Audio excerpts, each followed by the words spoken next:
Jammu and Kashmir की assembly election के result जो हैं वो ऑलमोस्ट पूरी तरीके आ चुके हैं। अगर हम बात करें जोरी पूंछ असेंबली कॉन्स्टिट्यूंसी की, यहां पर क्या हुआ और कौन जीता और कौन हारा, उसके हवाले से मैं आपको एक एक असेंबली कॉन्स्टिट्यूंसी के तहत बताऊंगा कि यहां पर कौन हारा और कौन जीता।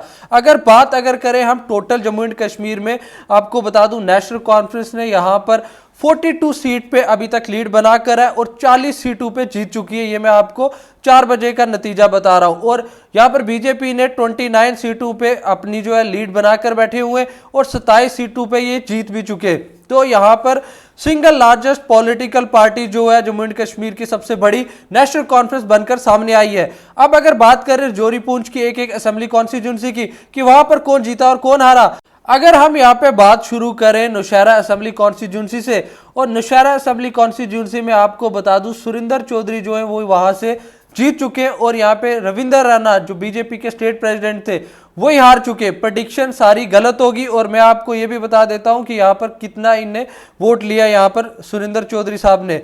आपको बता दूं सुरिंदर चौधरी जो है नौशहरा असेंबली कॉन्स्टिट्यूंसी से नेशनल कॉन्फ्रेंस के कैंडिडेट के तौर पर जीते और इनने यहाँ पर वोट लिया 35,069 वोट जो है इनने लिए। और यहां पर इनने रविंदर रैना साहब ने यहां पर वोट लिए 27,250 वोट और यहां पर इनने लीड जो है सुरिंदर चौधरी ने 7,819 की लीड लेकर यहां पर वो ये वाला इलेक्शन जीते। नौशहरा असेंबली कॉन्स्टिट्यूंसी से नेशनल कॉन्फ्रेंस के खाते में ये सीट गई है। अब उसके अलावा अगर हम बात करें यहां पर चले जाते हैं हम अगर कालाकोट असेंबली कॉन्स्टिट्यूंसी में कि कालाकोट असेंबली कॉन्स्टिट्यूंसी में यहां पर क्या हुआ है, तो कालाकोट असेंबली कॉन्स्टिट्यूंसी में वाजिया तौर पे ये वाली सीट बीजेपी जो है जीत चुकी है। यहाँ पे जो बीजेपी के कैंडिडेट थे रणधीर सिंह, उनने यहाँ पर आपको बता दूं 35,010 वोट लेकर इस वाली सीट से ये जीते और इनने लीड लिया यहाँ पर 14,409 वोटों की। और यहाँ पे जो नेशनल कॉन्फ्रेंस के कैंडिडेट थे वो यहाँ पर 14,000 वोटों से हारे, तो 14,409 वोटों से हारे। उनने भी यहाँ पर 20,601 वोट जो है वो लिया है। तो यहां पर 2 सीटें मैंने आपको बताई, एक नेशनल कॉन्फ्रेंस के खाते में गई है और एक सीट जो है यहां पर बीजेपी के खाते में गई है।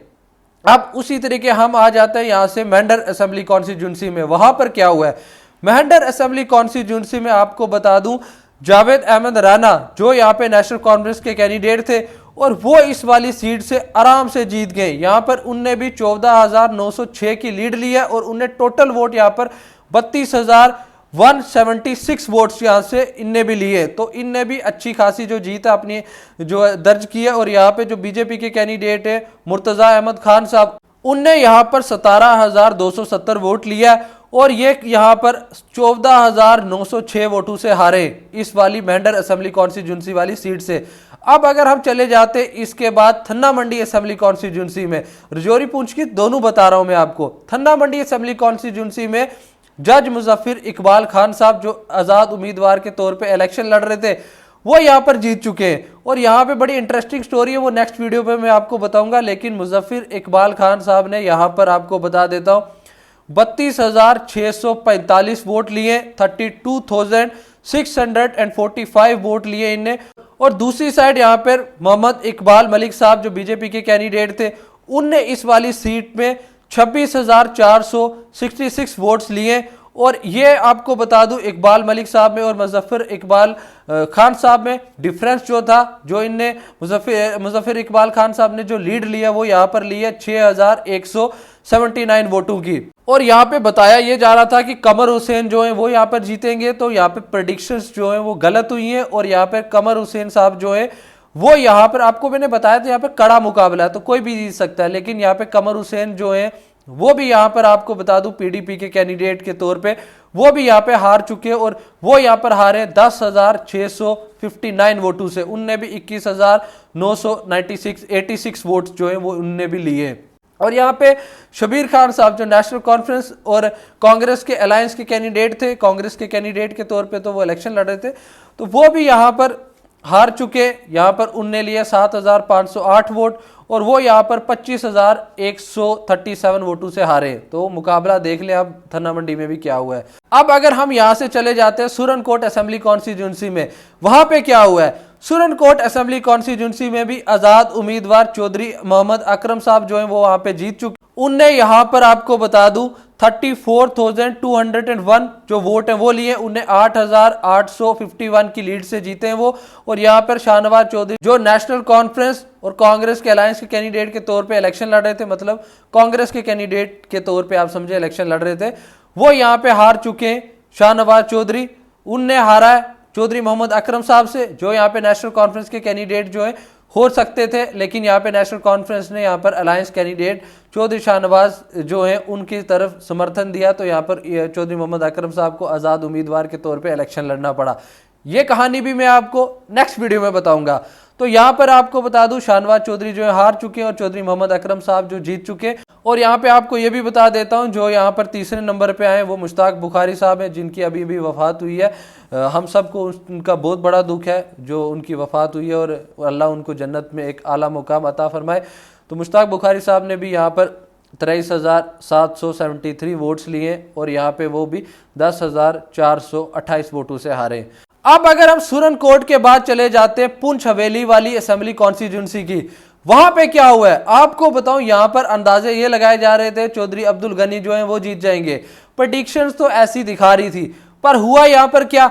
अब हुआ यहां पर यह कि एजाज जान जो नेशनल कॉन्फ्रेंस के कैंडिडेट थे और कांग्रेस के अलायंस के कैंडिडेट के तौर पर वो इलेक्शन लड़ रहे थे, वो इस वाली सीट से जीत जाते और वो यहां पर जीतते हैं 20,879 की लीड से, मतलब सबसे ज्यादा लीड इनने ली है। और ये यहां पर आपको बता दूं 41,807 वोट लेकर जीते, मतलब 41,807 वोट लेकर ये यहां पर जीते। और इनने चौधरी अब्दुल गनी को यहां पर 20,879 वोटों से हराया है पुंछ हवेली असेंबली कॉन्स्टिट्यूंसी से। अब अगर हम चले जाते हैं यहां पर बुद्धल असेंबली कॉन्स्टिट्यूंसी पे, यहां पर बुद्धल असेंबली कॉन्स्टिट्यूंसी में चौधरी जुल्फकार अली जो है वो यहां पर 18,908 वोटों से हारे। और यहां पे जो जावेद इकबाल जो है नेशनल कॉन्फ्रेंस के कैंडिडेट, ये यहां पर जीते हैं 42,043 वोट से। तो मतलब यहां पर इनने भी बड़ी एक जीत जो हासिल किया और इनने लीड ली 18,908 की। तो यहां पर चौधरी जुल्फकार अली जो है वो हार चुके। और यहां पे पीडीपी के कैंडिडेट भी थे गिरफ्तार चौधरी, वो भी यहां पर 40,158 वोटों से हारे। तो यहां पे भी कड़ा मुकाबला था जो बना हुआ था। अब अगर हम चले जाते हैं यहां पर जोरी असेंबली कॉन्स्टिट्यूंसी पे, वहां पे क्या हुआ है, वहां पे विनोद गुप्ता पे लगाए जा रहे थे कि विनोद गुप्ता जो है वो जीत जाएंगे, लेकिन यहां पे विनोद गुप्ता ने टफ कंपटीशन दिया है, लेकिन यहां पे जीते कौन है, कांग्रेस और नेशनल कॉन्फ्रेंस के अलायंस कैंडिडेट के तौर पे जो इलेक्शन लड़ रहे थे इफ्तिकार अहमद, वो यहां पर बहुत लकी साबित हुए और वो यहां पे जीत चुके।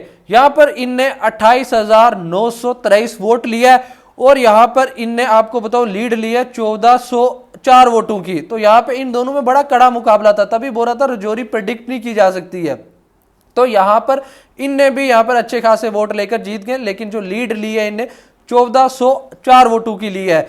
तो यहां पे एक और कैंडिडेट भी था जो आजाद उम्मीदवार के तौर पे तीसरे नंबर पे इलेक्शन लड़ रहे थे, मियां मोहम्मद महफूज, उनने यहां पर 4,052 वोट लिए और वो भी यहां पर 24,871 वोटों से हारे। अब आपको मैंने जम्मू एंड कश्मीर का जो रजौरी पुंछ का रिजल्ट है फाइनली बता दिया, वहां पर क्या हुआ, कौन कितने वोटों से जीता और कौन कितने वोटों से हारा है। पर यहां पर आपको बता दूं नेशनल कॉन्फ्रेंस जो है अभी single largest political party Jammu and Kashmir की बन चुकी है, 41 सीटें उनने जीत चुके, एक सीट पे अभी लीड चल रही है उनकी। और बीजेपी ने यहां पर 27 सीटें जो है वो जीती हैं और 2 पे उनकी भी इस टाइम लीडिंग चल रही है। यहां पे आपको बताऊं बाकी क्या हाल है, यहां पर कांग्रेस ने 6 सीटें जीती है, जो मैं बता रहा था 6 से 7 सीटें उनको आ सकती है, उनका हाल बहुत बुरा हुआ। उनके बड़े बड़े लीडर जो है वकार रसूल जो है वो हार चुके, चौधरी लाल सिंह जम्मू से हार चुके, उनके बड़े लीडर्स जो है वो हारे। और यहाँ पे जो मुकाबला था जम्मू में देखा गया है कि डोमिनेट किया बीजेपी ने। और यहाँ पर मैंने आपको बताया था कि यहाँ पर जो कश्मीर में है वहां पे इस बार जेके नेशनल कॉन्फ्रेंस ने डोमिनेट किया और अच्छी खासी सीटें जीती हैं, जिस तरीके की वहां पे लगाई जा रही थी कि आजाद उम्मीदवार इतने जीतेंगे उतने जीतेंगे। यहाँ पे सजाद लोन जी जो भी है उनने भी 1 सीट जीती है। और यहाँ पे आपको बता दूं अल्ताफ बुखारी साहब जो इतने बड़े दिग्गज लीडर वो हार चुके हैं वहां से। तो इस बार बड़ा जो बड़े बड़े लीडर थे वो हारे और यहां पर पीडीपी ने भी 3 सीटें जीती हैं। तो यहां पर पीडीपी ने ये हाल हो गया पीडीपी का 370 के बाद कि उनके पास सिर्फ 3 सीटें आई है। नेशनल कॉन्फ्रेंस ने यहां पर लगाया कि हमें 370 का जवाब देना है, स्टेटहुड का जवाब देना है, ये लाना है, वो लाना है, और नेशनल कॉन्फ्रेंस का वो जो मैनिफेस्टो था वो बिका और नेशनल कॉन्फ्रेंस जीतकर सामने आई है और single largest political party Jammu and Kashmir की बन चुकी है। जम्मू में लगा ले बीजेपी और कश्मीर में लगा ले, यहां पर कश्मीर वाली साइड जीत गई है नेशनल कॉन्फ्रेंस। तो अब अगला सीएम जो बनने जा रहा है नेशनल कॉन्फ्रेंस का सीएम बनेगा। अब सवाल ये पैदा होते हैं कि सीएम कौन बनेगा? क्या उमर अब्दुल्ला साहब ही सीएम बनेंगे? क्या ये पार्टी जो है नेशनल कॉन्फ्रेंस जो है अब्दुल्ला की पार्टी रहेगी? क्या यहां पर सिर्फ अब्दुल्ला जी सीएम बनेंगे? क्या इस बार नेशनल कॉन्फ्रेंस किसी और को चांस देगी? जैसे एजाज जान ने 40,000 प्लस की लीड लाई है, क्या उनको चांस मिलेगा नेशनल कॉन्फ्रेंस में से? दीगर कितने बड़े बड़े लीडर से 42 एमएलए जो हैं वो जीतकर सामने आए, 41 तो आ गए, 42 हो जाएंगे। तो सवाल ये पैदा होते हैं क्या इनमें से तमाम जितने भी लीडर से इनमें से किसी को यहां पर मौका मिलेगा? लेकिन सवाल उठता है और तमाम लोगों को इस टाइम तमाम 42 एमएलए जितने भी जीत कर आते उनको यहां पर सवाल उठाना चाहिए। तो उनको भी एक मौका मिलना चाहिए यार। जावेद राणा साहब बार बार जीत कर दिला रहे सीट, और कितने ऐसे लीडर हैं जिनने बार बार ये वाली सीट जो है इलेक्शन में नेशनल कॉन्फ्रेंस को जीत बार बार दिलाई है। तो उनको भी इस बार मौका मिलना चाहिए सीएम की कुर्सी पे बैठने का। उनका यही नहीं होना चाहिए कि ज्यादा से ज्यादा मिनिस्ट्री मिलेगी या फिर ज्यादा से ज्यादा एमएलए की पोस्ट पे रहेंगे और सारी उम्र यहां पर एमएलए और मिनिस्ट्री तक रहेंगे। क्या आप लोग इतने काबिल नहीं हो कि आप चीफ मिनिस्टर बन सके? तो इस बारे में मैं तमाम एमएलए से गुजारिश करूंगा आप थोड़ा बारीकी से इस बारे में भी सोचना। बाकी आपको क्या लगता है कि जम्मू एंड कश्मीर के जो इलेक्शन आए, क्या लगता था कि ऐसे एक्सपेक्ट किए थे कि ऐसे इलेक्शन के रिजल्ट्स आएंगे कि नहीं? उसके हवाले से कमेंट करें और अपनी राय रखें। बाकी आप सबका बहुत बहुत शुक्रिया मेरे ये वीडियो देखने के लिए।